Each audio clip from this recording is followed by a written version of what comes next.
Halo, Assalamualaikum warahmatullahi wabarakatuh. Jumpa lagi dengan Bunda Syarifah kali ini dalam Bahasa Indonesia kelas 4, bab 3, lihat sekitarku ya. Ini materinya sudah kurikulum merdeka dan kali ini kita akan membahas tentang awalan ber sesuai kaidah bahasa Indonesia. Baik. Bersama Rumah Belajar Ali Abdurrahman Smart Bersahabat, kita akan memulai materi kali ini dengan doa sebelum belajar. Bismillahirrahmanirrahim. Raditu billahi rabba wa bil islami dina wa bi Muhammadin nabiyya wa rasulah. Rabbi zidni ilma warzuqni fahma. Amin. Baik ya, nanti kita kali ini akan belajar tentang teks dengan struktur argumentasi, kemudian mengenal pemakaian awalan ber serta penggunaannya, kemudian menyampaikan petunjuk arah dan menulis teks dengan struktur deskripsi. Oke, itu yang akan kita belajar di hari ini. Sangat menarik sekali, tetap di channel Bunda Syarifah ini. Oke, iya. Anak-anak, di jalan raya, di terminal, di pasar, atau di tempat-tempat lainnya, kalian mungkin pernah melihat tanda atau lambang sebagai petunjuk. Ada tanda tempat pembuangan sampah, ada tanda tempat menyeberang, atau ada juga petunjuk arah sekian meter menuju kemana, atau ada belokan di depan, ada belokan kiri, belok kanan, seperti itu ya.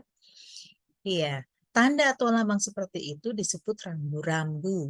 Semua orang harus memahami dan menaati rambu-rambu supaya semua berjalan dengan tertib demi kebaikan bersama.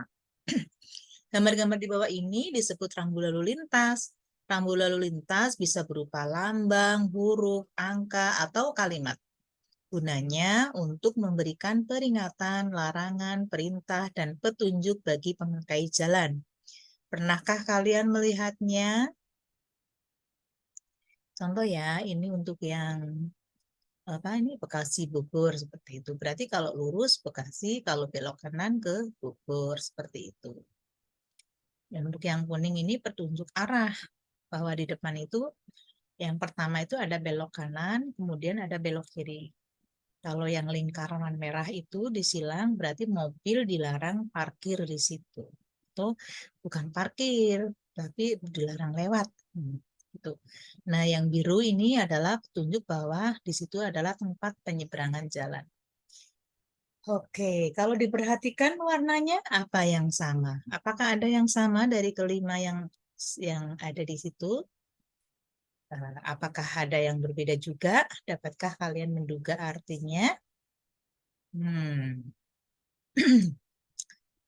Oke, selanjutnya kita baca dulu cerita di bawah ini ya. Judulnya Awas. Rudi berangkat lebih pagi, kelompoknya piket hari ini. Mereka sudah berbagi tugas. Tugas Rudi menyapu kelas. Aduh, lampu lalu lintas sudah berganti kuning. Rudi tahu dia harus bersiap-siap untuk berhenti. Rudi tidak sabar menunggu lampu lalu lintas di depannya berganti hijau. Rasanya sungguh lama. Sudah tidak ada kendaraan lagi dari sebelah kanan dan kiri. Jalan di depannya kosong. Ah, aman, pikir Rudi. Dia mengayuh pedal dan bersiap untuk melaju sekencang-kencangnya. Tiba-tiba, ya, saat Rudi berjalan ini bunyi klakson memekakkan telinga. Sebuah sepeda motor tiba-tiba melaju mendekatinya. Ya, kemudian kebetulan siapa ini Rudi dengan sikap mengerem. Pengendara sepeda motor juga mengerem, tetapi dia terjatuh. Untunglah pengendara motor itu tidak terluka. Sepeda motornya juga tidak rusak. Kamu tidak apa-apa, seorang ibu bertanya kepada Rudi. Kenapa kamu sudah maju? Di sebelah sana lampu lalu lintas masih hijau. Berarti di sini masih merah. kata pengendara sepeda motor dengan kesal. Itu berbahaya. Rudi hanya bisa berkata, maaf bang. Dia masih terkejut dan sekarang mulai merasa takut. Sudah,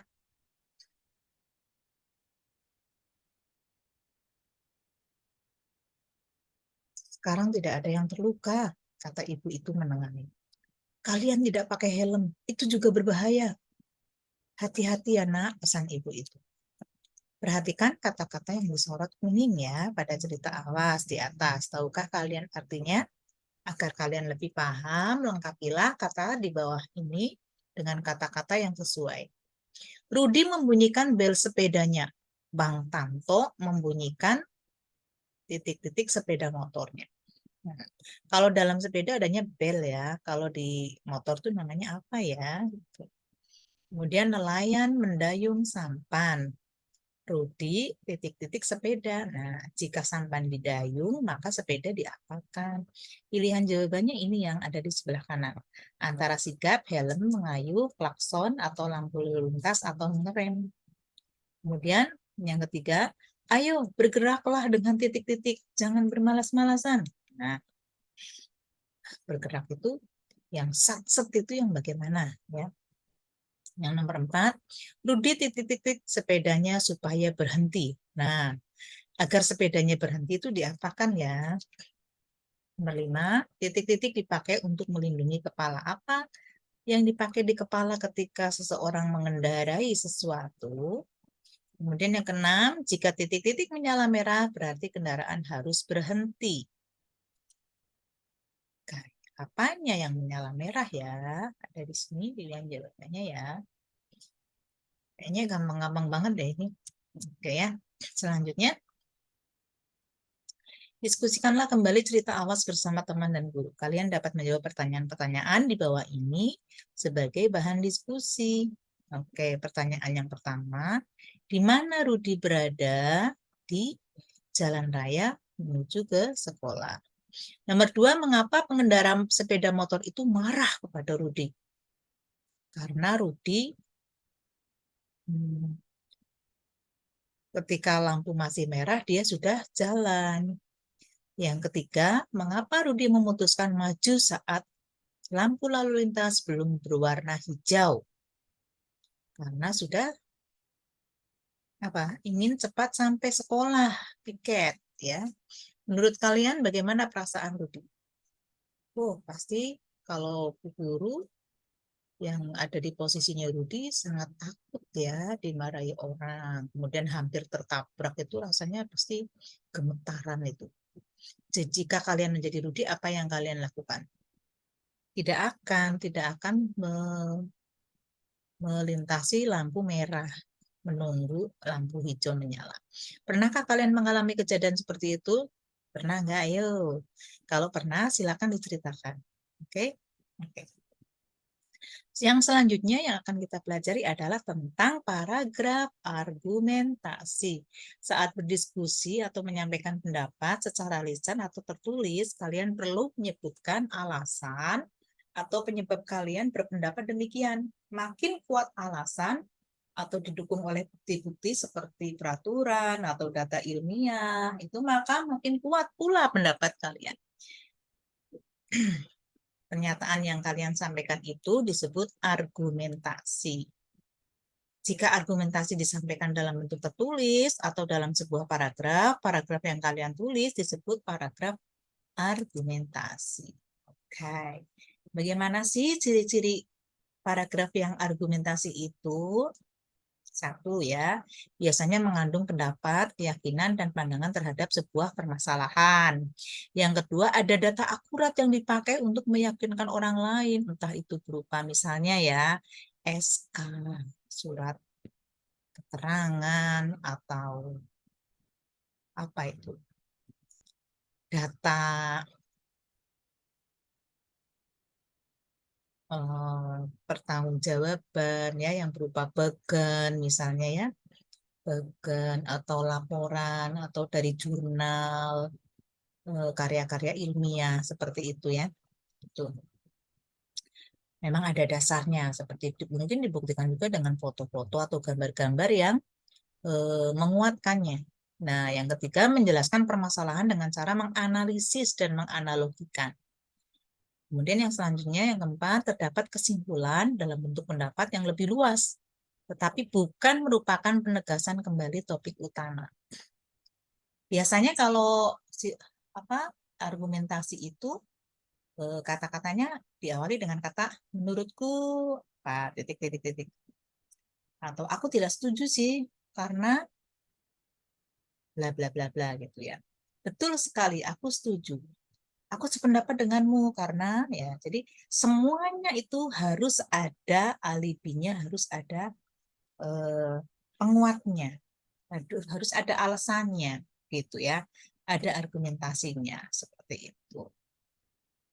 Baik, sekarang coba kalian mencoba berpendapat, tuliskan pendapat kalian tentang ini nih. Satu, menurut kalian apa yang seharusnya dilakukan oleh Rudi? Mengapa? Ya. Kemudian yang kedua, bagaimana pendapat kalian tentang tindakan yang dilakukan pengendara sepeda motor? Jelaskan pendapat kalian, jawaban kalian. Yang pertama, apa yang seharusnya dilakukan oleh Rudi? Misalnya, oh, Rudi seharusnya sabar menunggu lampu hijau, seperti itu. Mengapa? Karena sangat berbahaya ketika lampu merah kita sudah berjalan, seperti itu. Contoh itu kan hanya satu contoh, ya, tidak harus sama dan gunakan bahasa yang berbeda. Ya, bagaimana pendapat kalian tentang tindakan yang dilakukan oleh pengendara sepeda motor? Pengendara sepeda motor itu juga sebenarnya posisinya sudah betul ya, karena dia itu masih hijau kan, masih hijau, jadi dia masih jalan seperti itu. Mungkin cara menegurnya lebih halus lagi, seperti itu ya. Oke, simak ya. Ini ada sebuah cerita yang judulnya tentang jauh dan dekat. Ada banyak cara orang bepergian. Paling mudah tentu saja dengan berjalan kaki. Namun, untuk menempuh jarak yang jauh, berjalan kaki sungguh melelahkan. Kita membutuhkan kendaraan. Dengan demikian, perjalanan bisa ditempuh dengan lebih cepat. Kendaraan juga disebut alat transportasi. Berdasarkan tenaga penggeraknya, kendaraan terbagi menjadi dua, yaitu kendaraan yang digerakkan oleh mesin dan kendaraan yang digerakkan oleh makhluk hidup, termasuk manusia. Kendaraan yang digerakkan oleh mesin antara lain mobil, sepeda motor, pesawat terbang, dan kereta api. Sementara itu, delman, gerobak, kereta, kuda digerakkan oleh hewan. Sedangkan sepeda digerakkan oleh kaki pengendaranya. Nah, ini menariknya, orang-orang juga mengendarai hewan secara langsung, tidak duduk di atas kereta atau gerobak yang ditarik hewan. Hewan yang dijadikan tunggangan ataupun sebagai penarik kereta biasanya memiliki kelebihan seperti kuat berjalan jauh, kuat membawa beban, atau mampu berlari kencang. Mungkin kalian sudah tahu ya, kuda, sapi, atau kerbau dijadikan tunggangan ataupun penarik kereta. Di negara lain, orang-orang juga menaiki keledai, unta, bahkan gajah. Nah, berdasarkan tempat pemakaiannya, ada kendaraan yang digunakan di daratan, di perairan, dan di udara. Kendaraan darat misalnya sepeda, mobil, truk, kereta api, atau hewan seperti kuda dan unta. Di sebagian daerah yang memiliki banyak sungai, bepergian lewat air terkadang lebih disukai. Walaupun sudah ada jalan raya, banyak orang di sana yang tetap memilih lewat sungai. Alat transportasi di sungai antara lain sampan, perahu cepat, atau kapal. Kapal yang berukuran besar bahkan bisa mengarungi lautan. Nah, ada jenis kendaraan yang mampu melintas di udara. Ada helikopter, pesawat terbang, ya, pesawat terbang kecil ataupun besar, ya. Bahkan ada yang sampai keluar angkasa, disebut pesawat luar angkasa. Oke, menarik ya. Oke, selanjutnya kita diskusikan. Setelah kalian membaca teks jauh dan dekat, berdiskusilah membahas topik kendaraan. Sebelum berdiskusi, kalian boleh nih mencari sumber bacaan lain tentang kendaraan. Saat berdiskusi, acungkan jari untuk meminta giliran. Berbicaralah setelah dipersilahkan guru. Ingat, kalian diskusinya dengan kelompok yang sudah ditentukan bersama dengan guru. Kemudian buatlah nama kelompok sesuai petunjuk guru untuk hari itu, nama kelompoknya apa. Kemudian tunjuk kepala atau ketua kelompok agar ada yang bertanggung jawab dan sekretarisnya ya. Oke, yang pertama yang kalian bicarakan adalah apa saja alat transportasi yang dapat digunakan di sungai atau di laut? Adakah yang sama? Kemudian yang kedua, yang B, tahukah kalian alat transportasi darat yang disebut dokar? Apa yang dapat kalian ceritakan tentang dokar? Dokar itu ada di sebagian daerah yang namanya delman ya. Yang ketiga, di sebagian daerah perahu disebut sampan. Apa sebutan untuk perahu di daerah kalian? Yang keempat, menurut kalian mengapa ada begitu banyak jenis kendaraan? Oke. Ini keempat, setiap kelompok menjawab 4 pertanyaan ini. Gitu ya. Oke, pilih kendaraan. Untuk kegiatan berikut ini, kalian perlu membentuk kelompok yang terdiri atas 4-5 orang. Sepertinya ini memakai kelompok yang tadi saja tidak apa-apa ya. Setiap kelompok memilih satu moda transportasi di antara 4 yang disediakan. Oke, satu moda transportasi hanya boleh dipilih oleh satu kelompok. Oke. Setiap kelompok mendiskusikan kendaraan pilihannya, misalnya kelompok darat memilih mobil misalnya, kelompok laut memilih perahu cepat, kelompok udara misalnya memilih pesawat terbang, kelompok hewan memilih unta misalnya ini ya. Tentu saja kalian boleh mengusulkan kendaraan lain di kelompok kalian. Setiap kelompok mendiskusikan kendaraan pilihannya masing-masing. Seberapa cepat kendaraannya itu bisa berjalan, apa keuntungan menggunakan kendaraan tersebut, apa kekurangannya, mengapa kalian memilih itu sebagai bahan yang didiskusikan. Oke, tuliskan hasil diskusi tersebut, presentasikan ke depan kelas secara bergiliran seperti biasa. Waktu penyampaian materi hasil kelompoknya hanya 5 menit, dilanjutkan tanya jawab 3 pertanyaan yang masuk. Seperti itu. Nah,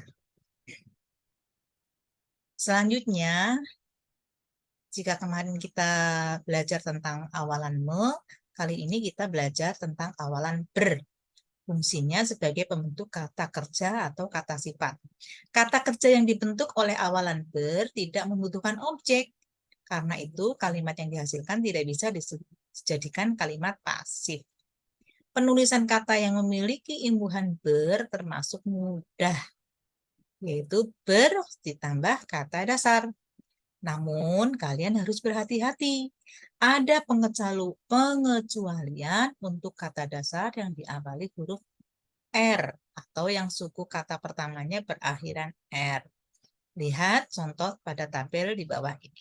Berambut menjadi berambut. Beragam menjadi beragam. Jadi R-nya hilang ya. Berencana menjadi berencana. Jadi awalan ber berubah bentuk menjadi be. Karena huruf awalnya ada R ya. Kata dasarnya diawali dengan huruf R. Kemudian ada lagi ber jika digabung dengan kata kerja, kata dasar kerja, maka menjadi bekerja. Di bernya hilang. Bercermin menjadi bercermin. Berserta menjadi beserta.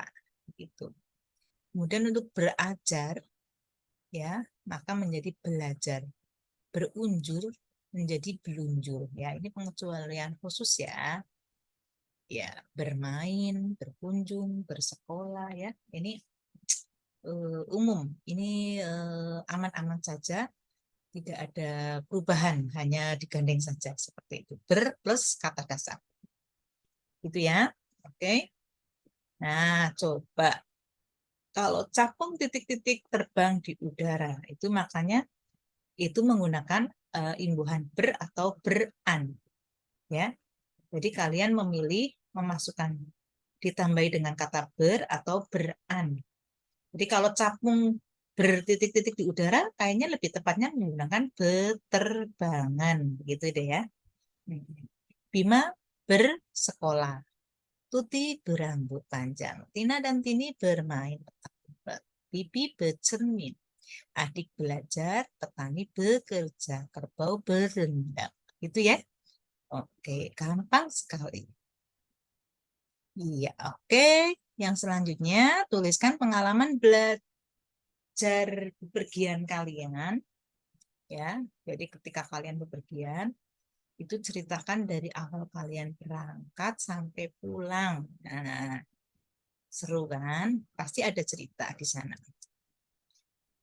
Nah, pertanyaan berikut ini bisa dijadikan acuan, panduan. Nah, contohnya kendaraan apa yang kalian naiki untuk menuju ke sana? Terus apa yang kalian lakukan saat di dalam perjalanan? Apa saja hal menarik yang kalian temui? Hal apa saja yang tidak kalian suka di dalam perjalanan? Bersama siapa kalian melakukan perjalanan itu? Seperti itu kan? Itu kan bisa dijadikan cerita. Nanti akan menjadi sebuah alur cerita yang menarik. Seperti itu. Oke. Jangan lupa di dalam cerita tersebut gunakan kata-kata kerja berawalan ber dalam tulisan kalian ya. Jangan lupa perhatikan pemakaian tanda baca dan huruf kapital. Nah, contoh nih, kita bisa mengamati denah berikut ini. Ini bukan contoh yang atas deh ya, sudah beda lagi ya. Carilah air mancur bertanda Y. Nah, yang ini nih. Jika kalian berada di X, telusuri jalan yang harus kalian tempuh agar dapat sampai di Y. Deskripsikan perjalanan itu menggunakan kata-kata seperti berjalan lurus, berbelok ke kanan, menyeberang di sebelah kiri, dan lain-lainnya. Gunakan bangunan atau pohon sebagai penanda. Apakah ada jalan lain yang bisa kalian tempuh? Ada ya, ini bisa. Ini, oh, contoh ini satu jalan, satu. Ini bisa lewat sini, dua. Bisa lewat sini, tiga. Oke, bisa tiga. Gitu ya. Kemudian ini gambarlah dana sederhana sekolah kalian dan lingkungan sekitar sekolah. Pikirkan dua tempat yang ada di sekolah kalian atau di lingkungan sekitar. Tempat pertama menjadi titik awal ya, dan tempat kedua menjadi titik tujuan. Kalian boleh memilih ruang guru, ruang kelas 4, kantin, lapangan, atau yang lainnya. Supaya tidak lupa, kalian boleh menuliskannya. Dari titik awal, pandulah salah satu teman yang mendapat giliran agar sampai ke titik tujuan yang kalian pilih. Ucapkan perintah dengan menggunakan kata-kata yang menunjukkan arah, seperti kanan, kiri, depan, belakang, menghadap, membelakangi, dan lain-lain. Contohnya, titik asalnya adalah ruang kelas 4. Berdirilah membelakangi kelas 4. Lalu menghadaplah ke kanan dan berjalanlah sejauh titik-titik. Sejauh 2 kelas ya. Berbeloklah ke kiri sampai tiba di lapangan. Dari lapangan berjalanlah. Berbeloklah ke kiri sampai tiba di lapangan. Nah, dari lapangan berjalanlah lurus sampai tiba di persimpangan jalan. Berbeloklah ke kiri, lalu berjalanlah melewati 3 rumah. Titik tujuan ada di sebelah kanan. Nah, contohnya seperti itu. Sewaktu petunjuk dibacakan, kalian yang belum dapat giliran bisa menelusuri rute tersebut pada denah masing-masing. Nah, periksalah apakah titik tujuan hasil penelusuran kalian sudah benar. Terus didiskusikan begitu ya. Coba kalian berlatih menyampaikan prosedur atau instruksi. Nah, ini kosakata yang terkait dengan arah ya. Kalian bisa menggunakan kata kanan, kiri, depan, belakang, di sebelah kanan, di sebelah kiri, lurus, menghadap, membelakangi, menyeberang, berbelok ke kanan, berbelok ke kiri, jalan terus, sisi kanan, utara, selatan, maju, mundur, timur, barat, sisi kiri, sisi kanan, seperti itu. Sisi kanan tadi udah deh ya. Nah, jika ada kata lain boleh loh dicatat lagi ya, ditambahi. Ya, catat di buku tulis kalian. Nah, rute menuju sekolah. Ceritakan di buku tulis rute perjalanan kalian dari rumah ke sekolah. Dimulai dari rumah sebagai titik awal. Gunakan panduan dan pertanyaan berikut ini untuk membantu kalian menuliskannya. Apakah kalian berjalan kaki atau naik kendaraan? Apakah kalian naik kendaraan umum atau diantar orang tua atau kakak? Ini akan menjadi bagian awal tulisan kalian. Lalu ceritakan tempat-tempat yang kalian lewati. Apakah rute yang kalian tempuh selalu sama atau kadang-kadang kalian mengambil rute yang berbeda? Mengapa kalian mengambil rute itu? Apa saja yang kalian jumpai sepanjang perjalanan? Informasi-informasi ini akan menjadi bagian tengah tulisan kalian. Berapa lama waktu yang kalian perlukan untuk sampai di sekolah? Apakah biasanya kalian datang saat sekolah masih sepi ataukah saat sekolah sudah ramai? Itulah bagian akhir dari tulisan kalian, yaitu sampai di sekolah sebagai titik tujuan. Ceritakan pengalaman kalian dengan jelas sehingga orang yang membaca dapat membayangkannya. Paragraf yang seperti inilah yang disebut sebagai paragraf deskripsi. Kalian juga dapat menggambar rute tersebut dengan dena sederhana atau menceritakannya dalam gambar gitu ya. Ya, kira ini cukup jelas sekali dan kalian boleh ya membaca buku-buku yang kalian suka. Kalian bisa membacanya sebelum masuk sekolah, sepulang sekolah atau di rumah. Jadi boleh kalian membawa buku cerita ke sekolahan. Ya, ke sekolah kemudian ditulis judul bukunya yang aku baca ini nih, nama korannya atau nama majalahnya apa, nama penulisnya siapa, nama ilustrator jika ada, buku atau tulisan ini bercerita tentang apa, kalimat yang paling kamu suka itu apa, alasan kamu menyukainya itu apa, gitu ya. Oke, saatnya berkreasi. Untuk kegiatan ini kalian perlu kerjasama ya. Perhatikan lingkungan sekolah dan sekitar sekolah. Menurut kalian, adakah tempat-tempat yang perlu diberi rambu-rambu, misalnya tanda tempat penyeberangan di depan sekolah, di pojok baca, atau di perpus kalian? Di halaman sekolah, kalian bisa memasang petunjuk tempat membuang sampah. Tanyakan kepada guru apakah kalian boleh menciptakan rambu-rambu dengan kreativitas dan imajinasi kalian sendiri ya, ciptakan sendiri gitu ya. Jadi tidak seperti rambu-rambu pada umumnya. Bersama teman-teman buatlah gambar rambu-rambu tersebut. Kalian bisa menggunakan karton, manila, kardus bekas, atau kertas bekas. Warnanya juga bebas memakai apapun boleh, krayon boleh, yang lain juga boleh. Tempelkan atau pasanglah di tempat yang sesuai. Kalau perlu, mintalah bantuan guru atau orang dewasa lainnya. Oke, nah beri tanda ya yang sudah kalian bisa dan masih belum paham dan bisa ditanyakan untuk yang belum paham. Oke, kita tutup materi kali ini dengan doa setelah belajar. Subhanakallahumma wa bihamdika asyhadu alla ilaha illa anta astaghfiruka wa atubu ilaik. Oke, mampir dulu ke medsosnya Bunda Syarifah. Sekian, sampai jumpa. Assalamualaikum warahmatullahi wabarakatuh.